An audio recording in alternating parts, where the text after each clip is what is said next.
যারা নাকি বাবাকে ভালোবাসেন তো অবশ্যই আশা করি সবাই আমার এই ভিডিওটা দেখবেন। আর সবার আগে এই ছোট একটা ক্লিপ দেখেন, তারপর ইচ্ছা মনে করে পিতাকে রেখে গেছেন বৃদ্ধাশ্রমে। এখন তাদের কাছে এই বৃদ্ধাশ্রমই হয়ে উঠেছে আপন ঠিকানা। বৃদ্ধাশ্রমের বারান্দায় বসে পরিবারের সদস্যদের স্মৃতিচারণ করে কাটিয়ে দেন সময়। কেউ কেউ অভিমানে মুখ খোলেন না, কথা বলতে গিয়ে বারবার অশ্রুসিক্ত হয়ে যান এসব বাবারা।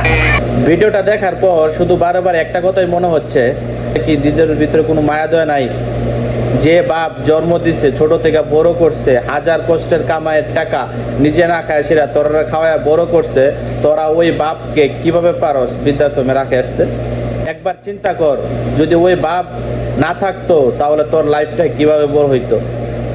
তুই পারতি? তোর বাপের যদি লাইফটা না থাকতো বা তোর বাপ না থাকতো তাহলে তুই পারতি এই লাইফটাকে এরকম ভাবে সুন্দরভাবে গড়িয়ে তুলতে?